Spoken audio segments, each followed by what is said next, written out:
آگے بڑھنے کی ہمت نہیں کر رہے۔ بطخ کے بچوں نے اپنی ماں کو دیکھا نہیں، مرغی نے ان کو یہ بتایا نہیں، اپنے ہم جولیوں کو انہوں نے پانی میں تیرتے ہوئے دیکھا نہیں، تو بطخ کے بچوں کو کس نے بتایا تم ڈوبو گے نہیں، تیرو گے؟ اور مرغی کے بچوں کے پاؤں کس نے باندھ دیے؟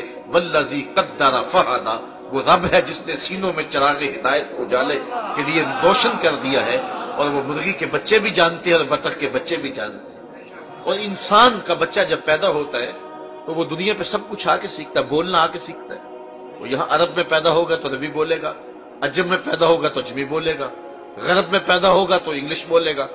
وہ سب کچھ آ کے سیکھتا ہے، پکڑنا آ کے سیکھتا ہے، زبان ہے بولنا نہیں جانتا، ہاتھ ہے پکڑنا نہیں جانتا، ٹانگیں ہیں چلنا نہیں جانتا، لیکن ماں کی چھاتی سے دودھ کیسے کشید کرنا ہے یہ وہ سیکھ کے آتا ہے۔ یہ ہے وہ فطری اور جبلی ہدایت جو اللہ تعالیٰ جل شانہ نے عطا فرمائی ہے، اور ہر انسان کے سینے کے اندر ودیت کی اور کسی کو اس سے محروم نہیں رکھا ہے۔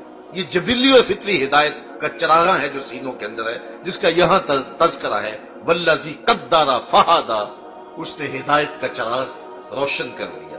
اسی طرح اس سے تھوڑا سا آگے بڑھ جائیں، جب انسان شعور سنبھلتا ہے تو مذہب اسے بہت کچھ سکھاتا ہے، لیکن اس کے باوجود بھی وہ جانتا ہے کہ میرے لیے اچھا کیا ہے اور میرے لیے برا کیا ہے۔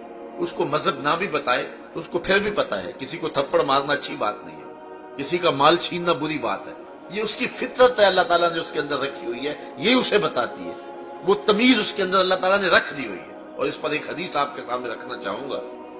آقا کریم علیہ السلام کا مجمع لگا ہوا تھا، حضور تشریف فرما تھے، گفتگو چل رہی تھی، ایک صحابی تھے جن کا نام تھا حضرت وابصہ رضی اللہ تعالیٰ عنہ، وہ بھی مجلس نبوی میں آن بیٹھے۔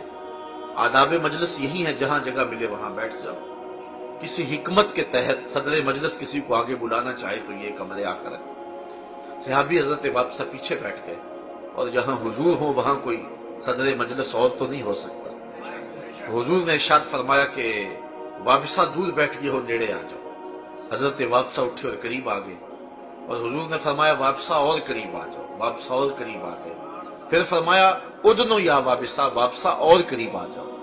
وابصہ کہتے ہیں میں اپنے مقدر پہ قربان جاؤں، میں اتنا قریب ہوا کہ میرے گھٹنے حضور کے گھٹنوں سے چھونے لگے۔ جب میں اتنا قریب ہو گیا تو حضور نے مجھے فرمایا وابصہ کوئی سوال پوچھنے آئے ہو؟ میں نے کہا جی حضور میں سوال پوچھنے آیا ہوں۔ حضور نے فرمایا وابصہ جو پوچھنے آئے ہو تم پوچھو گے یا میں ہی بتا دوں کیا پوچھنے آئے ہو؟ لوگ تو ترازو گاڑ کے بیٹھے ہیں، کوئی کہہ رہا ہے سیر ہے، دوسرا کہتا ہے سوا سیر ہے، ایک بولتا ہے چٹانک اور ڈال لو۔ یہ کس کو تول رہے ہو؟ ڈٹھے ورق قرآن دے پھول سارے، تیری شان جیا نہیں کوئی اور ڈٹھا، تیری شان دا کرے مقابلہ جیڑا کوئی نور آکھے کوئی بشر آکھے، پیندا رات دنے ایہو شور ڈٹھا، اللہ والیاں گل مکا دیتی تساں ہور ڈٹھا اساں ہور ڈٹھا۔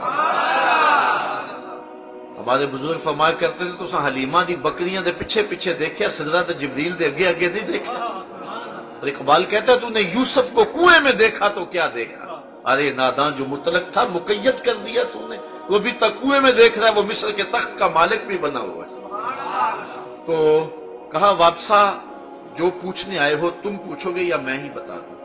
حضرت وابصہ رضی اللہ تعالی عنہ نے عرض کی کہ حضور اگر آپ بتا دیں پھر تو بہت خوب ہو۔ فرمایا تم خیر اور شر کے بارے میں پوچھنے آئے ہو، اچھائی کیا ہے اور برائی کیا ہے، یہ تمہارا سوال ہے۔ عرض کی جی حضور یہی میرا سوال تھا۔ فرمایا اس کا جواب مجھ سے لینا یا اپنے آپ سے؟ عرض کی جواب آتا ہوتا تو سوال ہی کیوں بنتا؟ فضرب علی صدرہ وقال استفت من قلبک، حضور نے اپنا دست کرم حضرت وابصہ کے سینے پہ رکھا اور فرمایا اس دل سے ہی پوچھ لے، یہ مفتی اندر ہی بیٹھا ہوا ہے، یہی بتا دے گا کہ اچھائی کیا ہے اور برائی کیا ہے۔ تو یہ فطرتاً ہدایت ہے جو اللہ تعالیٰ نے حضرت انسان کو دی۔ فرمایا والذی قدر فہدی والذی اخرج المرعی، وہ اللہ جس نے زمین کی کوکھ سے سبز چارہ نکالا۔ جب زمین کا کلیجہ چیر کے چارہ نکلتا ہے یا کوئی کومپل نکلتی ہے تو وہ اس قدر گداز اور نرم ہوتی ہے، اگر آپ اس کو چھوئیں تو اپنے آپ کے ہاتھوں کا لمس بھی برداشت نہیں کر پاتا، مرجھا جاتا ہے، اتنا باریک، اور زمین اتنی ٹھوس کہ آپ اس کے اندر انگلی ڈالنا چاہیں تو ڈالی نہ جا سکے۔ تو اس ٹھوس زمین کا سینہ پھاڑ کر کے وہ کونپل باہر کیسے آ گئی؟ کہا خود نہیں آئی، کسی نکالنے والے نے اس کو نکالا۔ والذی اخرج المرعى، وہ ذات ہے جس نے زمین کی کوکھ سے وہ نرم اور وہ گداز کونپل کو نکالا۔ فجعلہ غصاء احوا، پھر وہی جو نرم کونپل تھی پھر وہ سیاہ اور سبز اور خشک ہو گئی، سبزی میں، پھر اس کے بعد جو ہے وہ سیاہی میں، اور پھر خشکی میں آ گئی، اور اب اس کو کاٹ کر کے وہ جانوروں کا چارہ اس کے بھی کام آ رہی ہے، موسم سرما کے لیے بھی اس کو محفوظ کر دیا، غذائیت کم نہیں ہوئی، اس خشک چیز کو کھا کر کے بھی جانور تازہ دودھ دے رہے ہیں۔ تو کہا یہ کون کرتا ہے؟ وہ رب ہے۔ سنقرئک فلا تنسیٰ، یہ ساری باتیں بیان کرنے کے بعد مالک فرما رہا ہے جس رب نے جانوروں کے سینے میں بھی چراغ ہدایت رکھا ہے، جس رب نے زمین کے سینے سے کونپل نکال لی ہے، جس رب نے انسان کو چراغ ہدایت دیا ہے، اور جس رب نے جو ہے وہ انسانیت کو محروم نہیں رکھا ہے اور اس کو بچے کو ماں کی چھاتی سے دودھ نکالنے کا ڈب بھی سکھایا ہے، تو کیا جس کے سر پہ نبوت کا تاج رکھا ہے اس نبی کو اللہ تعالیٰ کچھ نہیں عطا کرے گا؟ اس کو خالی ہی رہنے دے گا؟ ایک بطخ کا بچہ بھی جانتا ہے کہ میں نے تیرنا کیسے ہے، ایک مرغی کا بچہ بھی جانتا ہے یہاں جاؤں گا تو ڈوب جاؤں گا، اور ایک دودھ پیتے بچے کو بھی پتا ہے ماں کی چھاتی سے دودھ کیسے کشید کرنا ہے۔ خیر اور شر کی راہیں ایک بچے کو بھی نکھار کے بیان کر دی، تو جس کو نبیوں کی امامت کا تاج دیا ہے اس کو کچھ عطا نہیں کیا؟ کہا نہیں، سنقرئک فلا تنسیٰ، محبوب ہم آپ کو ایسا پڑھائیں گے کہ آپ بھول نہیں سکیں گے، الا ما شاء اللہ، ہاں اگر اللہ چاہے۔ علماء لکھتے ہیں، صاحب خازن نے لکھا ہے کہ یہ استثناء واقعی نہیں ہوا، حضور نے جو پڑھا پھر وہ بھولے نہیں، اور وہ صرف قرآن نہیں بلکہ حضور نے فرمایا انما اوتیت القرآن ومثلہ معہ، مجھے قرآن بھی دیا گیا اور قرآن جتنے اور علوم بھی میرے سینے میں رکھ دیے گئے، تو سینہ مخزن بنا دیا گیا مصطفیٰ کریم علیہ السلام کا۔ انہ یعلم الجہر وما یخفی، اللہ کی شان یہ ہے کہ جو ظاہر ہے وہ اسے بھی جانتا ہے اور جو مخفی ہے اسے بھی جانتا ہے، جو چیزیں لوگوں کی نظروں کے سامنے اللہ کے علم میں وہ بھی ہیں، اور جو لوگوں کی نظروں سے پوشیدہ ہے رب اسے بھی جانتا ہے۔ اور یہ عقیدہ اہل ایمان کا، جب ان کو یہ عقیدہ راسخ ہو جاتا ہے اور ان کے من میں چھدرا اتر جاتا ہے، پھر بند کمرے میں بھی گناہ کرنے سے انسان گریز کرتا ہے، اس لیے کہ اس کا یہ تصور کہ میرا اللہ مجھے دیکھ رہا ہے، جہاں کوئی کیمرہ نہیں دیکھ رہا، جہاں کوئی سیکورٹی نہیں دیکھ رہی، جہاں کوئی ایجنسی نہیں پہنچ سکتی، وہاں یہ عقیدہ پہنچتا ہے۔